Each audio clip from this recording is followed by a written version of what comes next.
Hello.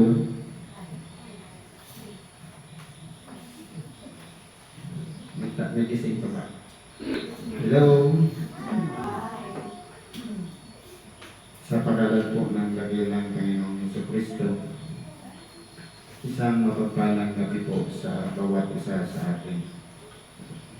Nandito po tayo sa unang Sabado na tinatawag natin pagpapasalamat o kaya Thanksgiving sa lahat ng mga biyaya na tinanggap natin, maging sa loob ng isang taon o sa loob ng isang buwan.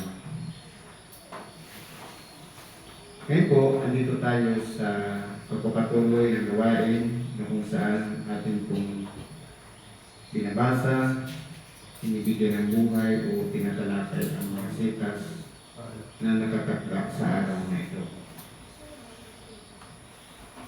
Ang bibigyan ko po ng buhay, yung pangalawa, ayon po sa Ebanghelyo ni Apostol San Mateo, sa Kapitulo 10, versikulo 16 hanggang 25. Kung itataas po natin ang sitas, ito yung mga panahon na ang ating dakilang Panginoon ay nagbuo siya o nagtawag ng mga tinatawag na alagad o tagasunod ng ating dakilang Panginoon.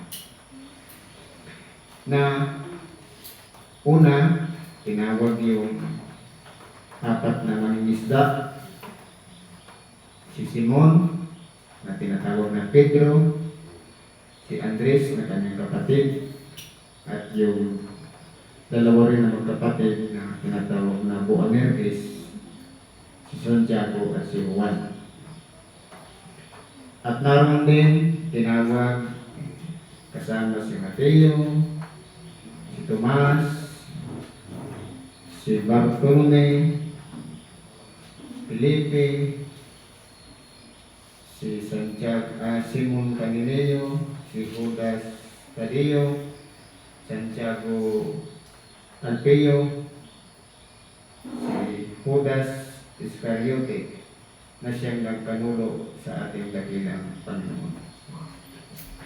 Ngayon po, nung sinugo ng ating dakilang Panginoon 12 alagad, hindi pa po bumababa noon ang Espiritu Santo.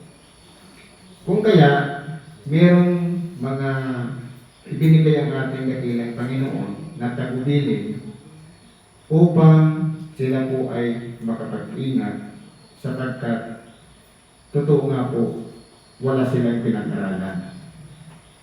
Dahil sila ay mga mangingisda, maliban lang kay Mateo na isang maniningil ng buwis. At maliban doon, halos nasa mababang kalagayan na lahat.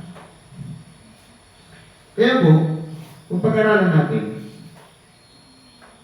yung tagasunod ng ating dakilang Panginoon, kagaya ni Simon Pedro, na parang inuugat ng hangin, na kaya nga ang tawag sa kanya Simon, na walang paninindigan sa sarili. Pero po, nung subuin siya ng ating dakilang Panginoon, nung tawagin siya, bagamat minsan nananalig siya sa ating dakilang Panginoon, pero may kulang. Isang bagay na lang nung ang ating dakilang Panginoon sumunod sa kanila na naglalakad sa ibabaw ng tubig, na ang sabi nila ay multo. Sabi ni Simon Pedro, kung ikaw nga yan, Panginoon, paparehanin mo ako. Lumunsad si Pedro, bumaba doon sa tubig, mula sa daong, at lumatag din papalapit sa ating dakilang Panginoon. Pero lumulubog po siya dahil sa takot sa mga alon. Na siya rin, o si Simon Pedro rin, ang nanindigan na hanggang kamatayan hindi niya iiwan ng ating dakilang Panginoon. Pero ano nangyari? Nung hinuli na ang ating dakilang Panginoon, bago pa nangyari, sinabi ng ating dakilang Panginoon, Simon, bago tumilaok ng makalawa ang manok, makaitlo mo akong itatapwa. Kaya nangyari, Nung hinuli na ang ating dakilang Panginoon, sabi ng lumapit sa kanyang alila, hindi baga kasamahan ka rin niya? Ang sabi ni Simon Pedro, hindi ko siya kilala. At naulit hanggang sa tumilaok yung manok. At sabi naman ng isa, nung lumipat siya habang nagpapainit, dahil malamig ng panahon, napaghahalata kung kasama mo siya dahil sa iyong pagsasalita. Pagkatapos noon ay itinatwa muli ni Simon Pedro ang ating dakilang Panginoon. Hindi ko siya kilala at saka tutubilaw ang manok. Kaya 3 ulit siya nagtanong. Dahil po, nasa kalagayan pa sila na kung saan ordinary ng tao, walang gabay ng Espiritu Santo, marupok, mahina, walang kakayahan dahil sa nakapaligid sa kanila na walang iba ang mga Pariseo na mga marurunong, matutalino, mga pinagpipitagan, mga mapagkunwari o ipokrito na ipinapasa sa mga tao ang batasan pero sila hindi kasama sa mga tagatupad. Kaya po, dito po, nagbigay ng mga pagbabatayan ng ating dakilang Panginoon kung paano mamuhay ang tagasunod ng ating dakilang Panginoon. Sabi dito, kung tayo man ay isa ring sinugo o tinawag mula sa mababang kalagayan, tinatawad, pinagkalooban ng biyaya para sa kung ano-anong mga gawain, ang mamuno, tumulong sa may karamdaman, maging ibanghelista, o kaya maging anumang bagay na ipinagdalog sa atin na maibabahagi natin sa pamamagitan ng tinatawag na paglilingkod. Meron pong warning dito ang ating dakilang Panginoon. Sabi niya, narito, sinusuko kayong gaya ng mga tupa sa gitna ng mga lobo. Tama yung sinabi kanina, ang tupa, kahit anong gawin mo dyan, ibalibag mo yan, ahitan mo, laslasin mong lalamunan yan, putulan mo ng paa, hindi po siya nag-iingat. Tayo po kaya magagawa rin natin ang maging tupa. Sa pamamagitan kaya ng isang salitang naririnig natin sa ating kapwa, hindi ba pumapanting ang ating tainga at sumasagot ka? Kaya natin gawin ang maging tupa sa gitna ng mga lobo sa pamamagitan ng pagpapraktis o pagsasanay upang hindi tayo maging isang reklamador. Na kumbaga, kahit anong gawin sa atin ng nakapaligid sa atin, hindi po tayo sumasagot. Hindi tayo nagre-react. Mahirap po yan sa kalagayan ni Simon Pedro dahil wala pang Espiritu Santo. Pero mas mapalad tayo dahil ang Espiritu Santo na siyang nagagaway sa atin para magawa natin. Pero dalawa po kasi yan nasa kalagayan ng katauhan natin. Yung tinatawag na my will and His will. Kapag nasunod ang sarili nating kalooban, nandun po yung mga bagay na kung ano lang ang laman ng utak natin, yun lang ang nagagawa natin. Pag sinabing His will, kahit sabi nga, walang makapaghihiwalay sa akin sa ibig ni Kristo. Tapat, pag-uusig, kahirapan, lahat ng yan pagdadaanan natin. Kung kasama natin si Kristo at tapat tayo sa Kanya, maglilingkod tayo ng buong katapatan ayon sa pagkatawag sa atin.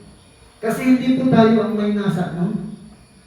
Diyos po ang pumili sa atin, kumuha sa iba-ibang kalagayan, iba-ibang panahon, pagkakataon, pinagsama-sama sa book na ito, para gamitin ang ating katawan parangalan siya, luwalhatiin siya sa pamamagitan ng pagtulong man lang sa may karamdaman at gumaling, nagtamo ng kapanatagan ng kanyang sarili, magpupuri po siya sa Diyos.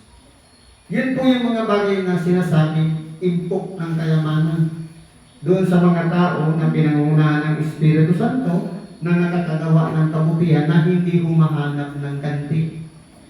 Na yung bagang papurihan na dahil sa ginawa natin mabuti, hindi tayo umaasa na yung reward ngayong nabubuhay pa tayo tatanggapin na natin.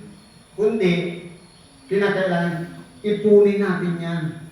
Dapat ang magbibigay ng reward sa atin, walang iba ang Diyos sa kanyang pagbabalik sa muling pagkabuhay na muli sa mga patay. Yan po yung pagkahanda natin. Ang tupa, hindi nagre-reklamo, hindi maingay.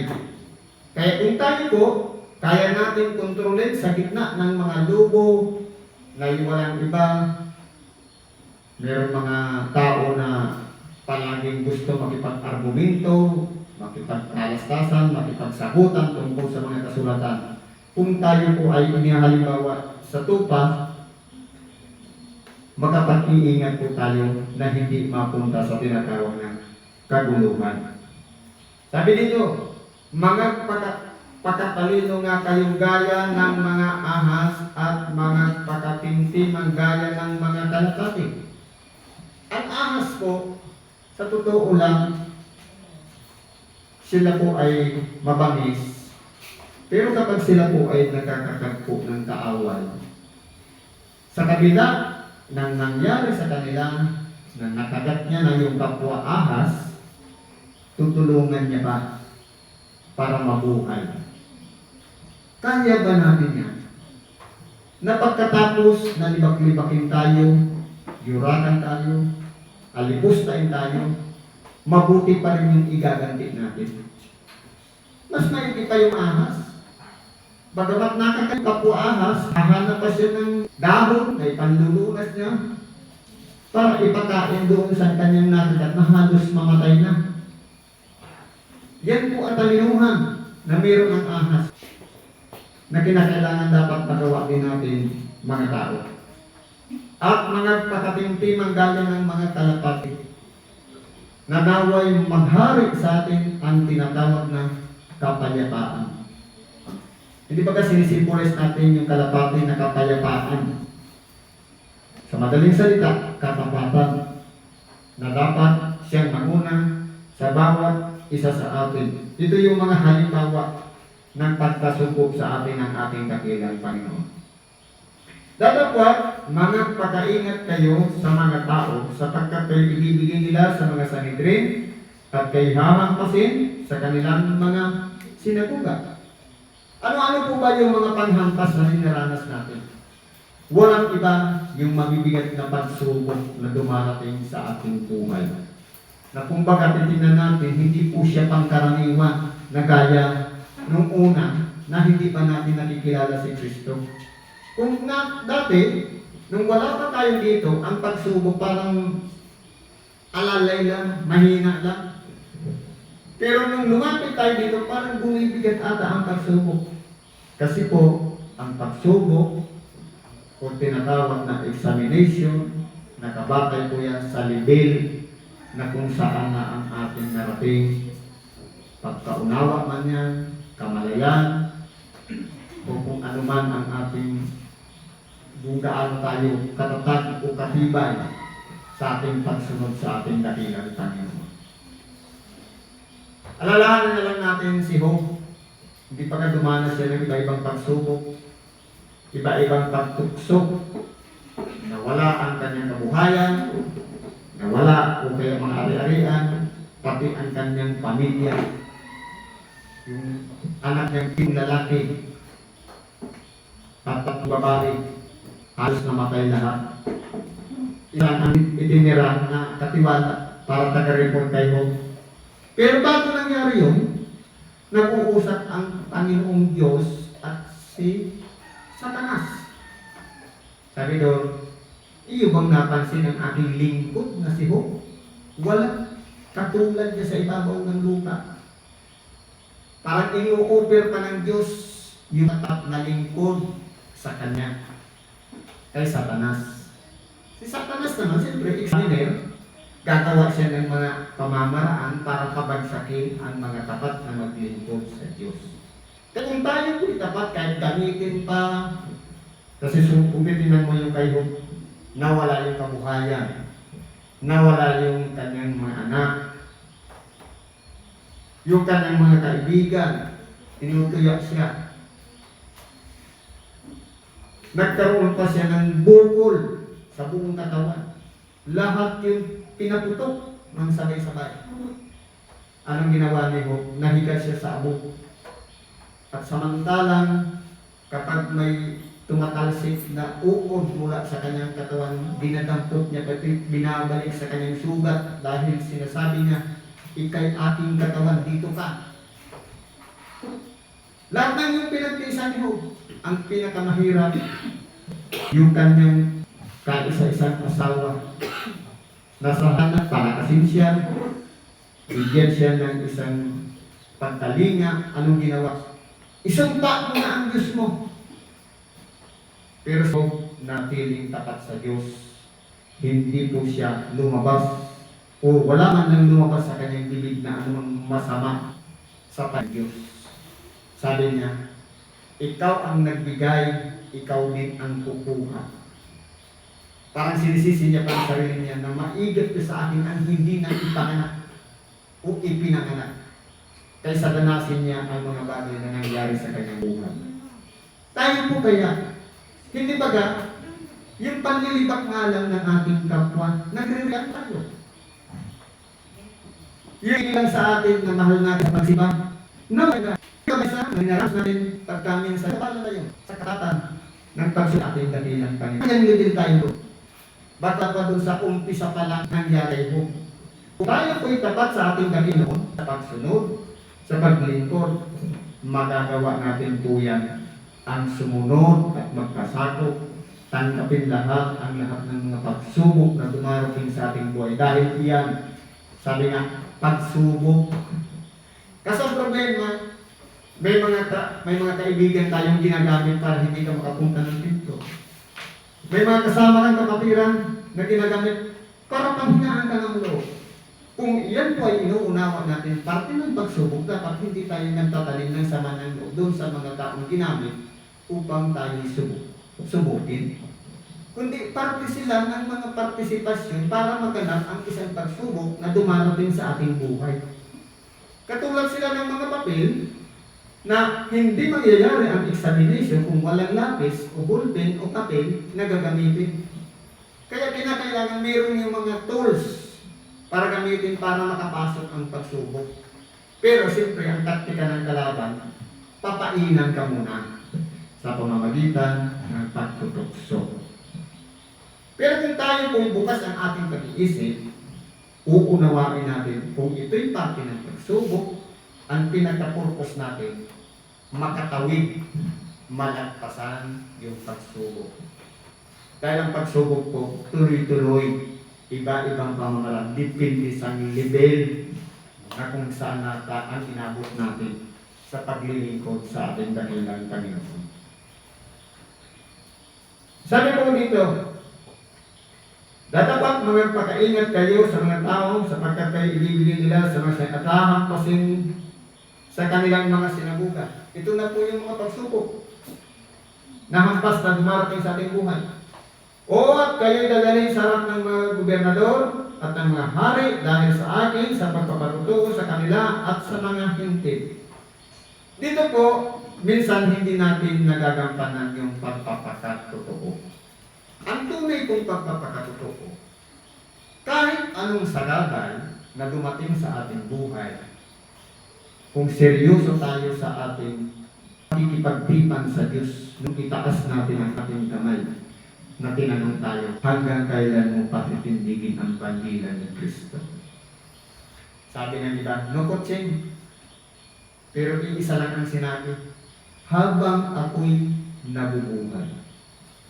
Naalala ko nung yung dati nating obispo. Sabi niya, pupunta ako ng Lunduyan. Sabi ko, bakit hindi mo na kaya? Pero ang sabi niya, ang sumpa ko habang ako'y nabubuhay. Ibuhay pa ako. Bakit mo ako pipigilan dahil lang sa aking kalagayan na ang aking katawan ay bagsak na? Pupunta ako, gusto kong makinig ng ibang mundo. Yun po yung importante. Kahit wala na tayong partisipasyon na makapagsalita, makapagpahayag ng salita ng Diyos, makasama ka lang sa ating dance na nandyan ka nakaupo, nakikinig ng ibang video. Isang malaking bagay na po yan ng pagsunod o pagpapasakop sa ating dakilang Panginoon. Kaya po, sabi dito, datapwat pagkakalit ibinigay nila, huwag ninyong ikabalisa kung paano o kung ano ang inyong sasabihin sapagkat sa oras na iyon ay ipagkakaloob sa inyo ang inyong sasabihin. Sa pagkatuwid, yung Espiritu Santo, bagamat hindi pa bumababa ng panahon, pero gumagabay na sa kanila na tinuturuan sila na yung dahil nga mababa lang ang kanilang mga pinag-aralan, kung baka hindi nga nakapag-aral, pinupuno ng Espiritu Santo yung karunungan upang maunawaan nila at makapagsalita sila sa harapan ng mga gobernador. Na yan po, pagka minsan dumarating din sa ating buhay, na yung mga imposible na nakakapag-desisyon tayo, nakakapagsalita tayo ng mga malalalim na bagay na hindi naman natin dinanas o pinag-aralan. Yun yung dikta ng Espiritu Santo na kung paano tayo tinuturuan upang lumawak ang ating pag-unawa. Sampol na lang, totoo, ang ating pinag-aralan, mababa lang na level. Halimbawa, graduate ka nga ng degree course, pero pagdating naman sa realidad ng buhay, mababa. Dahil siyempre, ang hinahanap ko doon, titulo, maging professional. Pero pagdating po sa aplikasyon o pakikitungo sa kapwa-bagsak. Kaya kung titingnan po natin dito, kapag tayo po ay napasa sa Diyos, meron pong mga milagrong dumarating sa ating buhay. Ang Espiritu Santo po ang nagpupuno noon. Yung kahinaan ng ating pag-iisip, unawa, kalaman, limitado lang po yan. Pero yung kaloob ng Espiritu Santo, unlimited. Alalahanin na lang natin si Haring Solomon. Hindi po siya naghanga ng anumang bagay na ipagkatiwala na sa kanya ang pag-ahari doon sa Israel. Isa lang ang hiningi niya sa Diyos, karunungan. Hindi siya nag-asam ng anong pamang bagay. Pero anong dumating na trials kay Solomon para mapagtagumpayan niya yung karunungan ipinagkaloob sa kanyang Diyos. Merong dalawang babae na pareha sila may anak. At yung isa, namatay ang kanyang anak. Nung namatay, ninakaw niya yung anak ng isa. Ipinagpalit sa higaan ng kanyang patay na anak. Ngayon, nakarating yun sa harapan ni Solomon. Ang sabi ng isa, hatiin mo ang sanggol. Ang sabi naman ng isa, huwag, ibigay mo na lang sa kanya. Doon, nasubok yung karunungan ni pinagkaloob kay Solomon. Na ang tiningnan niya, yung pagiging maawain o mahabagin, doon niya nasumpungan yung ang tunay na ina.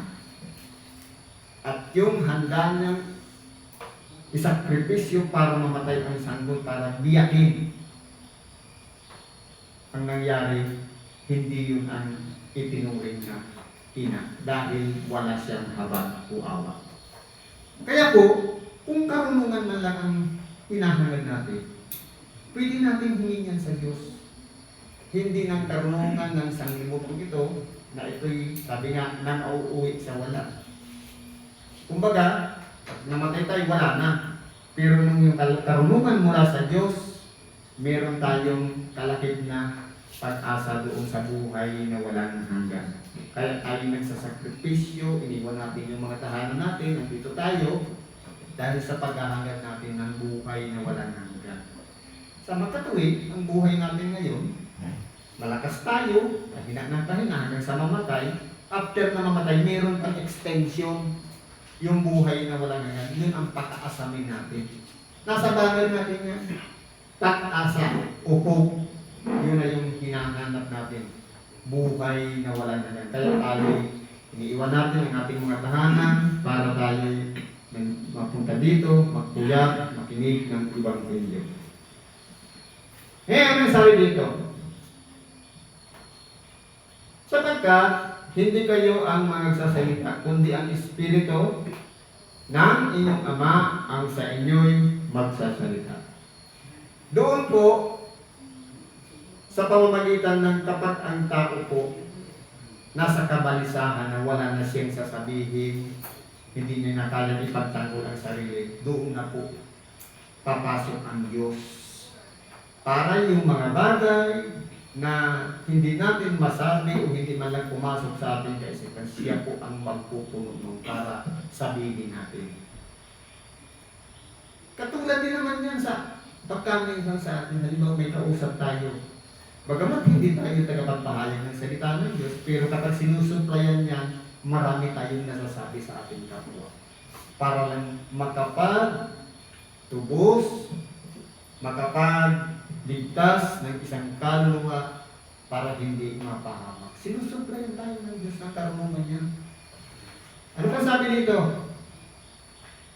At ibibigay ng kapatid ang kapatid sa kamatayan, at ang ama at ng ama ang kanyang anak, at maghihimagsik ang mga anak laban sa kanilang mga magulang, at sila ipapapatay. Totoo po yan. Kapag tayo po ay tagasunod ni Kristo, sa panangaraw natin ng salita ng Diyos, kung tayo tapat kay Kristo, marami pong balakid yan.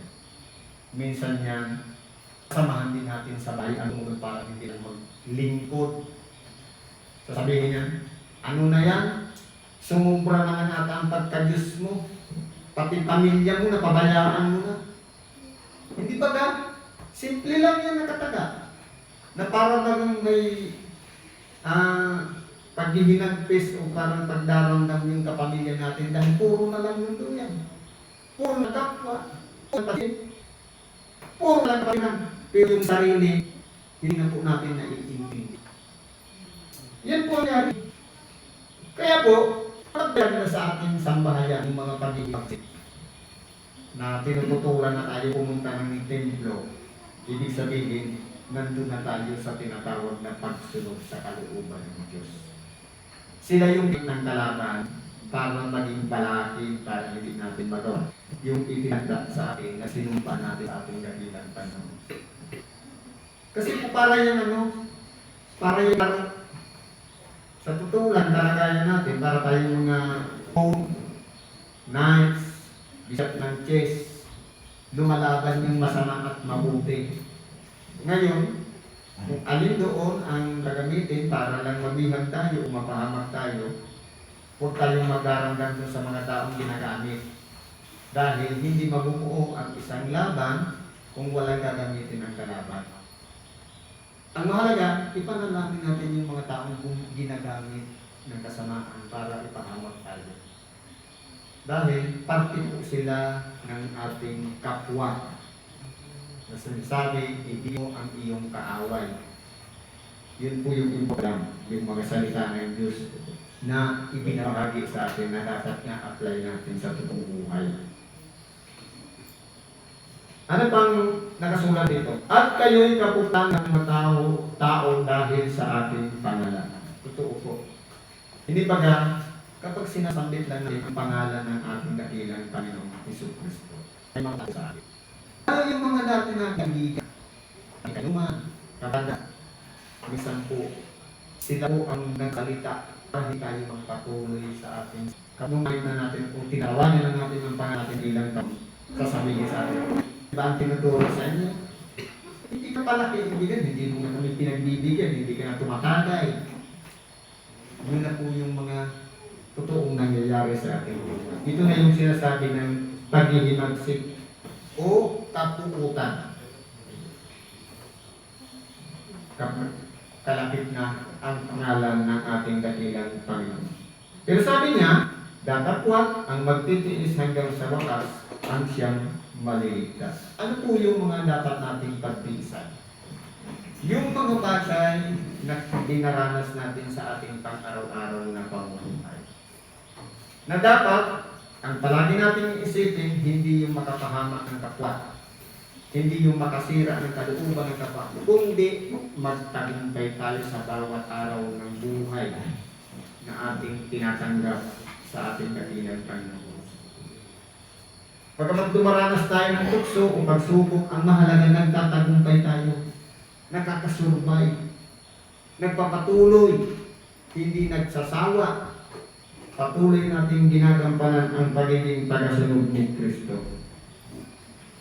Sabi nito, dapat pagka kayo'y pinag-uusig nila sa isang bayang ito ay magsitakas kayo tungkol sa kasunod na bayang. Sapagkat sa katotohanan, sinasabi ko sa inyo, hindi ninyo matatapos na libutin ang bayan ng Israel hanggang sa pumarito ang anak ng tao.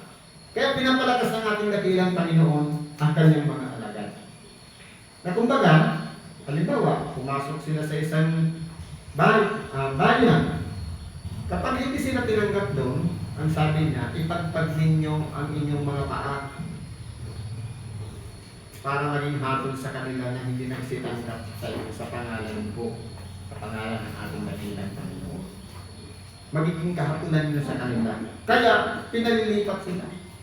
Dahil, kung nandun lang sila at wala namang tumatanggap ng aral o salita ng Diyos, mapatakot lang sila doon. Wala namang mahihikaya. Kaya, lipat na naman sa isang lugar. Sabi ng ating dakilang Panginoon, hindi ninyo matatapos libutin ang bayan ng Israel. Totoo po, hanggang sa namatay ng ating dakilang Panginoon, hindi po nila natapos na makapaglibot. Dahil po, sa napakalaking mga kapigatian na dinaranas nila, na ang mga alagad ng ating dakilang Panginoon, ilang bisis na ibinilago, pinaratangan, at kung ano-ano man mga pinagagawa sa kanila. Pero sadyang makapangyarihan ang Diyos, na magamat, ang ginagawa nga niyan, nakakabina na, mayroon pang nakakamit sa isang kawal, sa bisig, may dalawa pang bantay, pero kapag pinalalabas sila sa pamamagitan ng kapangyarihan ng Espiritu Santo sa tulong ng mga anghel, wala po silang nagagawa ang mga kadena na puputol yan. At sila, kinabukasan, nangangaral na naman ng salita ng Diyos. Dahil po sa Espiritu Santo na nananahan sa kanila, kaya sila'y nagpapatuloy sa pangangaral ng salita ng Diyos. Balik na naman sila sa bilaguan. Kaya kahit paulit-ulit na nangyari sa kanila, naging handa po sila. Ang mas malupit pa yung karanasan ng mga alagad ng ating dakilang Panginoon, yung mga iba-ibang pamamaraan ng kanilang ikinamatay. Merong ginilitan yung buong katawan, merong ibinitin sa punong kahoy ng patiwari, merong binalatan ng buong laman o balat, merong ipinako sa cross na suhi, paikis, at kung ano-ano pa, may sinunog. Lahat ng yan dinanas ng mga alagad ng ating dakilang Panginoon. Parte po yan ng tinatawag na paglilingkod. Tayo po kaya, ipagdako pa lang ng templo, umulan lang, ayaw na natin lumabas ng bahay. Wala lang gasolina, ayaw na natin magpatulong. Bakit hindi mo uiwanan yung sasakyan na yan? Kung magiging sarapan yan. Ang mahalaga, yung commitment natin sa Diyos, na handa tayong sumunod at maglingkod. Dahil pagdating dito, naalala ko noon, ang mga kapatiran, lalong-lalo na yung mga matatanda, malungkot kapag walang pasyente. Bakit ang buhay pa natin nasa pasyente? Hindi po. Doon mismo, sa kamanggagawa o kapatiran, na tayo ay sasamba sa Diyos at matinagin. Yung mga kasinti, na lang yung mga tinawag ng Diyos sa iba-ibang lugar na sa pamamagitan ng karamdaman, sumibol yung pananampalataya na pagkwentuhan lamang. Saan ka ba nagpagamot doon? Nung makitang dati may karamdaman, pagbalik magaling na, siyempre dahil nakita niya, to see is to believe, pupunta rin doon sa kung saan nagpagamot. Kaya yun naman, yung word of mouth, kaya marami po ang pumupunta dito na may mga karamdaman. Nandyan po yung kalooban ng Diyos. Hindi naman tayo nagre-recruit. Hindi tayo nagyayaya yan sa mga kapitbahay para dito magpagawa. Diyos po ang nagbibigay at nagdadala dito sa lugar ito para tulungan natin ang may mga karamdaman. Dahil po, pakiramdam ko, malapit lang ang Diyos. Dahil kahit mga sinukuan na ng doktor, may mga talaga na ang buhay. Sabi 6 months na lang, sabi mamamatay na, wala nang pag-asa, pero sa Diyos mayroong pag-asa at nagsisipagaling pa. Dahil po, Diyos lang ang pinakamakapangyari ng doktor.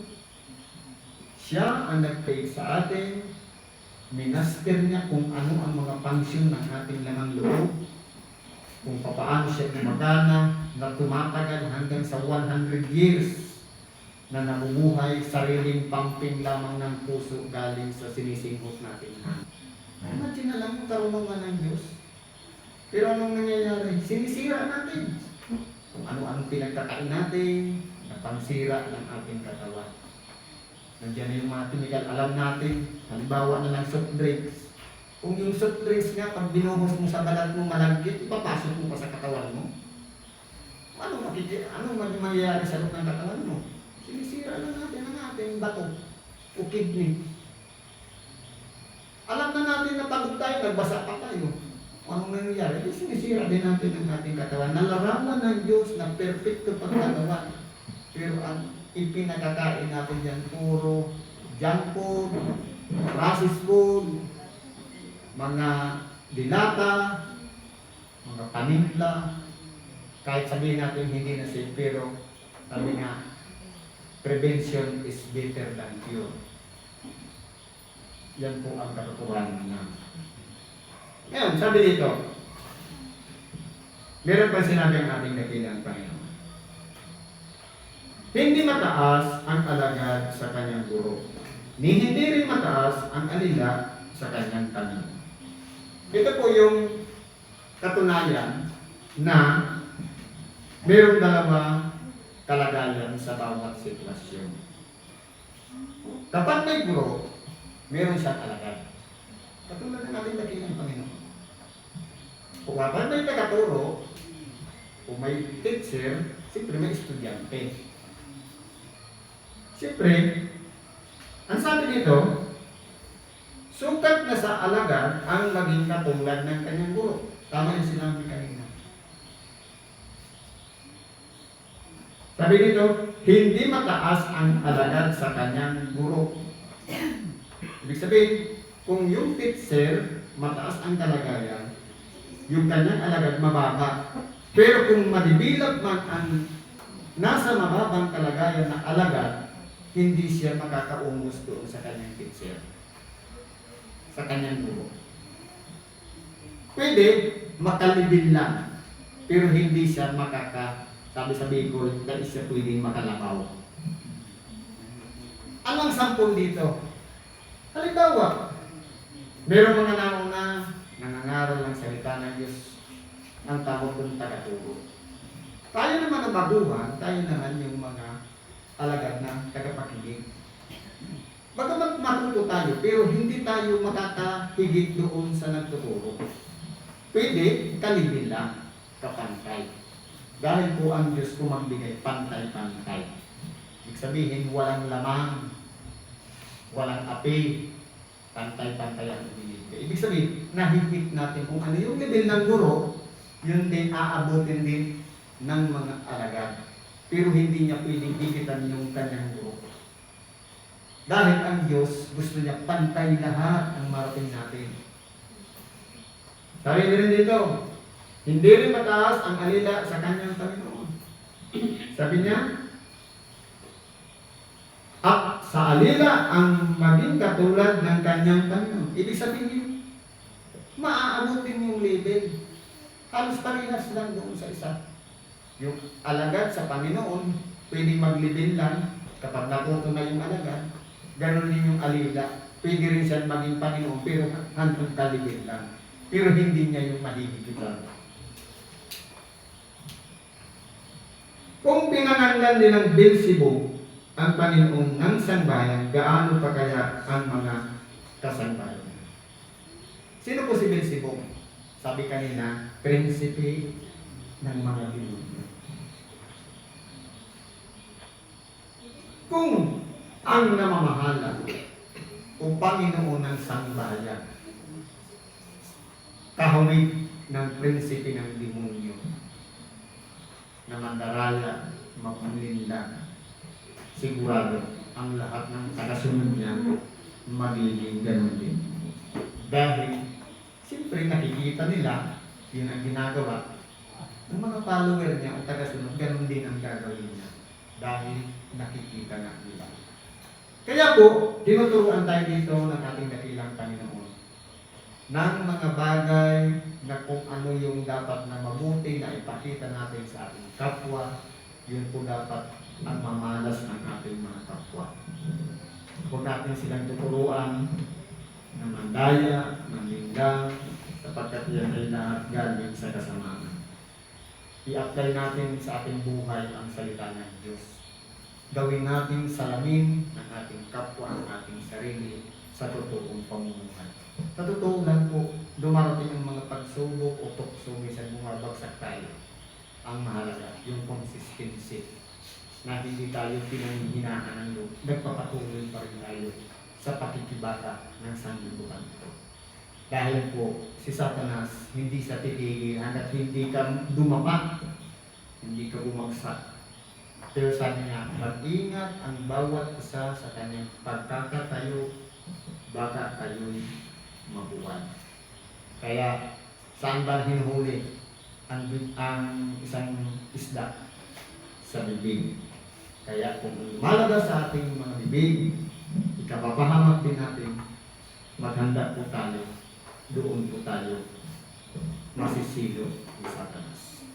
Kaya po sa paglilingkod, ang pag-aasahan natin, yung kalinga ng Diyos, yung gabay niya, yung patnubay niya, yung mga aral niya, yung mga halimbawang ginawa niya, yun po ang tularan natin na hindi po siya sumuko, nagpatuloy siya hanggang sa matubos tayong lahat sa ating mga kasalanan. Siguro nandito na lang ibahagi natin sa oras na ito. Salamat po sa Diyos at ano man ang ating mga kahilingan, karalingan na idulog po natin sa lahat sa Diyos sa pangalan ni Kristo. At isang magandang gabi sa ating lahat.